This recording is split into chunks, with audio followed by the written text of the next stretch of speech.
Teh bisa dijelaskan semenjak apa pembangunan tahap satu ini gimana sih? Ya beda sama yang di dulu tuh. Kalau dulu masih masih asri gitu. Sekarang jadi tambah bagus. Iya. Sekarang jadi tambah bagus punya. Berarti Jadi tambah banyak maju gitu. banyak tempat selfie juga mungkin ya. Iya, banyak. Banyak. Terus suasana dengan gaya-gaya modern gini gimana Teh? Asik, senang. Iya, banyak pengunjung juga kan dari mana-mana. Iya. Pada pengen kesini. Iya, asik. Dengan siapa Teh? Riris? Riris. Iya. Iya. Ya, makasih ya.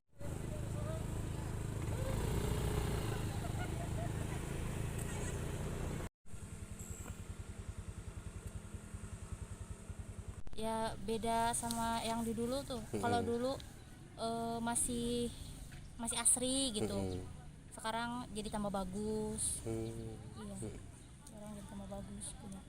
Berarti Jadi tambah maju gitu. banyak tempat selfie juga mungkin ya. Iya, banyak. Banyak. Terus suasana dengan gaya-gaya modern gini gimana Teh? Asik, senang. Iya, banyak pengunjung juga kan dari mana-mana. Iya. Pada pengen kesini. Iya, asik. Dengan siapa Teh? Riris? Riris. Iya. Iya. Ya, makasih ya. Bangun tahap 2 gimana Pak? Rencana itu kita bulan sekarang ya, bulan April. Tapi karena ada pergeseran lelang, jadi diperkirakan sih kita dapat ada SPK pertengahan April. Itu mengenai apa aja Pak pembangunan itu? Pembangunan tahap 2 ini lebih ke daratan. Minusnya adalah tidak dibangunkan untuk penginapan atau cottage. Jadi nanti akan kita dibangunkan ruang pengelola, terus buat merchandise, food court, terus ruang serbaguna, masjid, dan banyak plaza, taman-taman seperti itu. Itu total anggaran berapa Pak? Sekitar 40 miliar. Untuk teknis pengerjaan gimana Pak? Untuk teknis pengerjaan, jadi kita daratan dulu. Karena kita akan menghadapi lebaran, teknisnya sih harapan dari masyarakat sekitar ini ingin agar kita masih tetap bisa berusaha. Jadi mungkin agar semua bisa berjalan, nanti pembangunan itu adalah pembangunan titik-titik tertentu dulu yang kira-kira tidak mengganggu pengusaha agar dapat win solution aja sih. Berarti pengerjaan sama pihak ketiga Pak? Pihak ketiga. Cuman PDAO sebagai jalur koordinasi aja. Pengelola saja sih kita sih. Untuk pengerjaan tahap 1 Pak yang kemarin itu gimana menurut Bapak hasilnya di lapangan dan segala macam? Cukup bagus. Pekerjaan cukup bagus dan masyarakat juga sekitar antusias dengan konsep yang berbeda ya. Kelihatannya megah, terus lebih kelihatan rapi. Antusias banget sih dari dari pengunjung.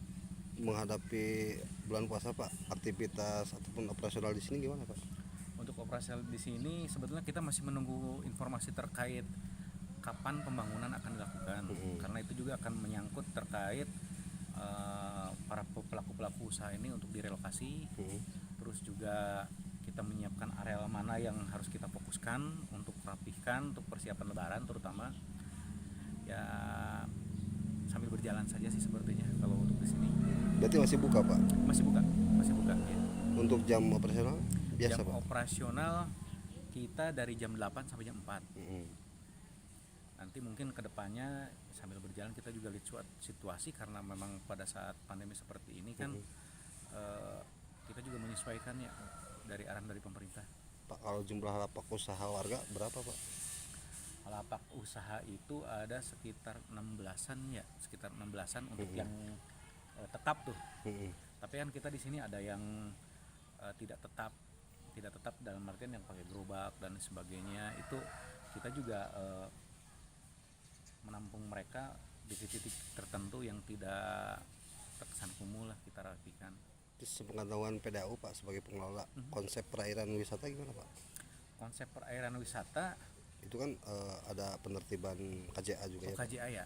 Oh iya ya, saya sih dapat informasi terkait itu akan ada penertiban, dan sudah dibuatkan perbuk kalau nggak salah.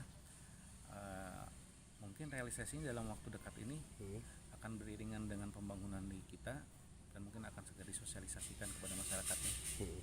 Berarti selain perahu ada tambahan Pak, jet ski ataupun apa? Rencana kedepannya mungkin seperti itu, karena nanti pada saat KJA ini sudah ditertibkan, mungkin ada zonasi air, zonasi wisata, zonasi konservasi dan lain sebagainya. Nanti akan peruntukan zonasi untuk wisata ini ya salah satunya jet ski dan lain sebagainya, mungkin itu akan jadi salah satu masukan untuk pengembangan usaha di kita juga. Pak, ini di luar manajemen Pak, mengenai apa fauna bangau itu Pak? Fauna bangau ya? Iya, itu gimana Pak? Bangau. Bangau itu mereka selalu bermigrasi dan hampir setiap tahun mereka selalu ada. Jadi pada saat air surut biasanya mereka pada datang sini dan mereka berkembang biak di area sekitar wisata. Setelah air mulai naik, biasanya mereka entah bermigrasi kemana. Populasi berapa Pak itu? Wah, kayaknya ribuan deh. Ribuan. Dan itu menandakan masih banyak ikan. Betul. Terkait sosialisasi ke warga sebelum tahap 2 terus pemberdayaan desa. Mengenai sosialisasi, pemerintah sangat konsen saya lihat. Mereka jauh-jauh sebelumnya mereka sudah mulai sosialisasi terutama ke internal di area wisata. Kemarin sudah ada tahap 1. Sebelum yang waktu Covid juga kita sudah sosialisasi dengan masyarakat dan sudah mensepakati banyak hal. Nanti mungkin dalam waktu dekat juga mungkin akan ada sosialisasi lagi. Ingin ikut meramaikan Waduk Dharma. Oh, itu terkait itu saya lihat sih pemerintah juga memikirkan hal itu. Saya lihat pemerintah juga memberikan konsep terkait adanya wisata-wisata pendukung Waduk Dharma ini, mereka ikut diberdayakan. Jadi dan ikut tidak hanya diberdayakan tapi dikembangkan juga. Berarti masing-masing desa punya objek wisata juga Pak? Kalau disebut punya objek wisata kayaknya enggak. Mereka nanti akan dilihat dari potensi-potensi yang ada di mereka untuk menunjang Waduk Dharma sebagai objek wisata yang dibangunkan sekarang ini, untuk menunjang wisata inilah. Jadi untuk wisata nanti akan terjadi wisata terintegrasi. Semisal apa Pak? Semisal kalau kita lihat di Ancol ya, kan ada beberapa daya tarik. Kalau di sini mungkin Waduk Dharma sebagai pusat dari pusat dari keramaian nanti akan didukung oleh potensi-potensi di desa sekitar yang akan memperlihatkan keunggulan-keunggulan mereka masing-masing ya.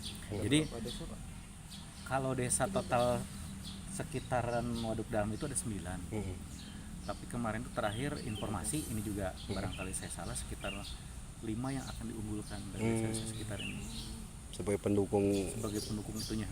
Ya. Dan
Terima kasih sudah nonton. Jangan lupa like, subscribe, dan share ya.